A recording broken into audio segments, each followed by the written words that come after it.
और हम हैं 6% के यूट्यूबर। मेरे दाहिने हाथ पे बैठे हैं एक भगोड़ा मेजर और बाएं हाथ पे एक बिका हुआ पत्रकार। और मेरे बारे में जितना कम जाने उतना बेहतर। और मेजर साहब, हाँ, मेरा जो सवाल है आपसे सबसे पहला, और हमने जो पिछले जो दो संस्करण किए हैं उनमें भी ये चीज़ सामने आई। हाँ। हर कोई जानना चाहता है कि आप फौज से भागे क्यों? क्या डर था, गलती से भर्ती हो गए थे, या पिताजी के कोटे में भर्ती हुए थे? ऐसा है वैभव कि इसकी कहानी मैं क्यों भगोड़ा हुआ, इसके पीछे बड़ी लंबी कहानी है। लोग इसको अप्रिशिएट नहीं कर पाते। बात यह है कि देखिए, आज सब लोग नीरज चोपड़ा कर रहे हैं कि जेवलिन इतना फेंका। मैं जितनी तेज फौज से भागा, क्या आपने कभी अप्रिशिएट करा? आपने मेरी स्पीड अप्रिशिएट करी? आपने नहीं अप्रिशिएट करी। तो भारत में क्यों ओलंपिक मेडल कमाते हैं? मैं जब फौज से भागा, हथियार छोड़ के, ठीक है, कपड़े छोड़ के, जूते मोजे छोड़ के, नंगे पैर इतनी स्पीड से भागा हूं कि अगर मेरे उस भागने के टैलेंट को इज्जत दी जाती तो आज नीरज चोपड़ा के साथ मेरी भी फोटो रहती। और दूसरी चीज है भाई, हमारे मुल्क के जो बड़े हैं, मेरे असली मुल्क, मैं पाकिस्तानी हूं, मेरे असली मुल्क, देखिए परवेज मुशर्रफ जो हमारे बड़े थे, क्या वो भागे कि नहीं भागे? भागे। आप प्रेरणा किससे लेंगे? बड़ों से लेंगे ना। वो तो एसएसजी में भी थे। एसएसजी में थे, कमांडो थे, तो वो तो और तेज भागे थे हमसे भाई। He was a commando. वो मुल्क से भाग गए। रहील शरीफ मुल्क से भाग गए। अशफाक परवेज कयानी आर्मी चीफ थे, वो मुल्क से भाग गए। जब सभी मुल्क से, जब भाई मेरे बड़े अफसर भागे, तो मुझे प्रेरणा कहां से मिली भागने की? तो भगोड़ा एक अच्छा शब्द है, अपशब्द नहीं है, गाली नहीं है। गर्व से कहो हम भगोड़े हैं। तो मेडल तो फिर सर पाकिस्तान को मिल जाता, आप जो बात कर रहे हैं। नहीं, पर मैं अंडर कवर हूं ना। आपने पिछली बार क्या बोला था कि be so overt that you become covert. बस वही चीज है, वही चीज है। तो हमारी स्पीड को कोई इज्जत नहीं देता कि मेजर साहब जब आप भागे फौज से, आप ऐसे भागे कि आजकल पांव जमीन पर नहीं लगते मेरे। उस स्पीड से भागे, इज्जत ही नहीं है। आप देश में टैलेंट की कमी है। नहीं, आप ये जो मुझे रिश्वत देने के लिए लाए हैं, ये पैकेट आप देखने वाले देखिए, ये चाणक्य फोरम का ये पैकेट है। इसके अंदर बहुत सारा माल भरा हुआ है। ये रुपयों की गड्डी से भरा हुआ है। ये रुपए नहीं, we only deal in dollars और यूरोस। रुपए का चक्कर नहीं पालते हम। तो डॉलर से भरा हुआ बैग है। आपको क्यों ऐसा लगा कि मैं ये डॉलर से बिक जाऊंगा? आपको ऐसी अनुभूति क्या, मतलब हिंदुस्तानियों को देख के आती है कि ये बिक जाएंगे? हाँ, क्योंकि देखिए, दिल से तो हम पाकिस्तानी हैं। हम पाकिस्तानी हैं। हिंदुस्तान तो एक हमारा कवर है, क्योंकि हमारे पासपोर्ट से हमारी चेकिंग नहीं होती, हमारी पैंटें नहीं उतारी जाती एयरपोर्ट पे। इंडियन पासपोर्ट पे, पाकिस्तानी पासपोर्ट होता तो पैंटें उतारी जाती। और क्योंकि मैं आईएसआई से हूं, तो हमें ये भी तो देखना है कि हमारा एक्सेस कहां कहां है भाई। हमारा एक्सेस कहां कहां है? एक्सेस इंडियन पासपोर्ट से ही मिलेगा। तो जैसे ही मुझे पता लगा, ठीक है, कि आपका नाम वैभव नहीं, आपका नाम शमशाद है। शमशाद है, हाँ। तो तब मैंने बोला कि भैया ये मेरा पाकिस्तानी भाई है, ये बिकेगा। इसमें यूरो भी हैं, अच्छा, इसमें रियाल भी हैं, इसमें डॉलर भी हैं, जो चाहिए लो भैया, और ब्रिटिश पाउंड्स भी हैं। मैं सब इसमें करीब 10-15 लाख का सामान है। और ये मैं आपको देना चाहता हूं। मुझे पता लगा पाकिस्तानी भाई है, मैंने बोला पाकिस्तान का तो अपना ईमान डॉलर है। क्या आपने बोला भाई, मकसद मत बोलना। मकसद मत बोलना। नहीं, तो जो अभी 16 दिसंबर बीती है, तो उसमें जो नियाजी साहब की जो पिस्टल थी, जो उन्होंने सरेंडर की थी, क्या वो भी है इसमें? ना, पिस्टल नहीं, पिस्टल की फोटो है। फोटो है। क्योंकि हमारे इतने एजेंट हैं इंडिया में, सबको हम पिस्टल तो नहीं दे सकते ओरिजिनल, है ना। तो सबको फोटो दे दी है, तो दिल से लगा के वो नियाजी साहब की सरेंडर वाली पिस्टल बात कर रहे हैं ना, जनरल अरोड़ा के सामने जो सरेंडर करी थी, वही हमने दे रखी सब। इसके अंदर उसकी फोटोग्राफ है पिस्टल की। और तुम गरीब, मतलब यहाँ देख रहे हो सब डॉलर्स में और यूरोज में और रियाल में सब पेमेंट आ रही है। हाँ। तुमको बिकना ही था तो इधर बिके होते, समाजवादी पार्टी के हाथों बिके हो। भैया, आपके डॉलर यूरो देने वाले के पास व्हाइट हाउस है, हमारे भैया के पास व्हाइट हाउस है। घर की रेलिंग जो है ना, सोने का पानी चढ़ा हुआ नहीं, सोना है वो रेलिंग। और टोपी की लाइनिंग में, चड्डी तक में गोल्ड डस्ट लेके घूमते हैं भैया जी। तो ऐसे मतलब हल्के मत लो। और साइकिल पे ऐसी थैलियाँ तो मुझे साइकिल के कैरियर पे पीछे डाल के और हर सप्ताह दर सप्ताह मिलती रहती है। तो और ये देखो, ये भी भैया जी ने गिफ्ट करी है मुझे। और इसमें पूरा सोने का काम हुआ है, जो मैं छुपा के पहनता हूँ। ऊपर से कपड़ा लग रहा है, भीतर जो है सोने की जरी का काम किया हुआ है इसमें। मतलब ये अखिलेश भैया की बात कर रहे हो?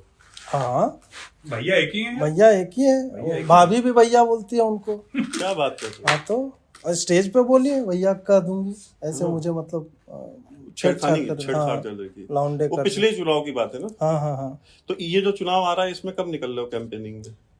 हमारा कैंपेनिंग चालू है लगातार। देखिए मैं रोज भाजपा को गरियाता हूँ, आईटी सेल को लताड़ता हूँ, संघ वालों को भी लपेड़े में ले लेता हूँ। तो हमारा चालू है कैंपेन। थोड़ा बोला उन्होंने कि मिक्स करके रखिए, और बीच बीच में अब एक रोस्ट मैंने अभी डाल दिया था वो सपा वाले पे भी। तो वो वही है कि थोड़ा बताना पड़ता है एकदम। अब रविश टाइप थोड़े हो जाना है कि खुल के साला स्टूडियोज कैंपेनिंग कर रहे हैं। थोड़ा दिमाग है तो we are mixing it up. थोड़ा भाजपा की कभी खींच लेते, ज्यादातर भाजपा की खींचते हैं। चुनाव चिन्ह क्या है? साइकिल ही है कि टोटी हो चुका है? साइकिल में टोटी लगी है। साइकिल में टोटी लगी है, साइकिल नल की साइड में। हाँ ये थोड़ा देखो नए चुनाव में होना चाहिए, हाँ। क्योंकि टोटी ज्यादा मशहूर है। साइकिल का तो कुछ होने वाला, लेकिन टोटी ज्यादा मशहूर है। तो चुनाव चिन्ह टोटी साइकिल में लगी। टोटी तो कुछ लोग बोल रहे हैं कि कुछ लोगों की नाक भी टोटी जैसी है, तो उससे भी कुछ लोग पानी दही दूध ये सब निचोड़ लेते हैं। लेकिन हाँ मैं वही है कि देखिए ये बॉडी इमरान शेमिंग खान की नहीं बात करता कर मैं। रही है, आपके वजीर आजम की शान में गुस्ताखी कर रहे हैं कि नाक टोटी जैसी है। नहीं देखो, वजीर आजम हमारा हैंडसम। नस में भी आप लगा दें टोटी तो 2-4 किलो कोकीन और हेरोइन वो सब नहीं निकल देखो, जाए। वजीर आजम के खिलाफ हम ऐसे लफ्ज बर्दाश्त नहीं कर सकते। वजीर आजम है हमारे। देखिए, आप अगर हिंदुस्तानी हैं, 7 बजे से पहले वो सिर्फ पाकिस्तान के वजीर आजम है, 7 बजे के बाद वो पूरी दुनिया के वजीर आजम है। वो समझते हैं अपने आप को, 7 बजे के बाद वो दुनिया के वजीर आजम है। तो ये आपको बात समझनी, थोड़ी सी इज्जत दें हमारे वजीर आजम को। देखिए अभी, और ये बात पता है, अभी पीटीवी पे एक बहुत बड़े दिफाई तज्जिया निगार हैं, पाकिस्तान के डिफेंस एनालिस्ट हैं। मेरे ख्याल से हमसे भी शायद उम्र 2-4 साल छोटे ही होंगे पर हैं बहुत बड़े। हाँ हैं बहुत बड़े वाले। तो बड़े वाले का मतलब अलग होता है। तो वो आजकल यूरोप में रहते हैं, उनको ISPR ने भेजा है वहाँ कोर्स करने के लिए। क्रेडिबिलिटी भी तो दिलानी होती है ना, तो उनको भेजा है। तो वो परसों नरसों अभी पीटीवी पे रात में प्रोग्राम कर रहे थे। उनको पूछ दिया किसी ने कि भाई फ़ोन तो आता नहीं है, एक फ़ोन करता नहीं, एक फ़ोन उठाता नहीं, मतलब जो बाइडेन फ़ोन करते नहीं, हाँ। और मोदी फ़ोन उठाता नहीं इनका। हाँ। तो उन्होंने बताया कि देखिए मास्टर स्ट्रोक वाले उधर भी हैं ना, उन्होंने बताया कि ये मास्टर स्ट्रोक है। कहे कि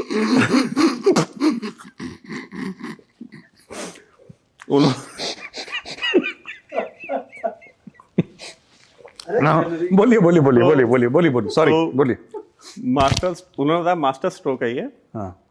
उन्होंने बताया कि ऐसा है कि इमरान खान साहब जो है, उन्होंने एक तरीके से अमेरिका फतेह कर लिया है, और इसके ऊपर उन्होंने 5 मिनट तकरीर की उस प्रोग्राम में। हाँ। एंकर उनको रोक सकता नहीं, हाँ। क्योंकि पता है नीचे काली वीगो खड़ी है, इनको नहीं रोक सकते आप बोल उठा के ले जाएंगे। तो मेरे कहने का मतलब ये है कि इमरान खान साहब और वहाँ का जो एक पूरा निज़ाम जो आप लोगों ने जो तख्लीक दिया है, आप मुझे ये बताइए कि इमरान खान साहब क्या वाकई अमेरिका फतह करने वाले हैं, और आप लोग कब तक कर लेंगे ये? हमें लगता है कि बहुत जल्दी काम हो जाएगा। देखिए, हिंदुस्तान तो हमने फतेह कर ली, सब्ज परचम हमने लाल किले में लहरा दिया है, और अब इस बार 26 जनवरी को लहरा देंगे। मैंने समझाया था अपने कायद को, इमरान को, कि सर वो जो परचम लहराने का मामला होता है लाल किले पे, दैट इज 15 अगस्त। तो उन्होंने मना कर दिया कि हम तो 26 को ही लहरा देंगे। तो 26 तारीख को लहरा रहे हैं वो।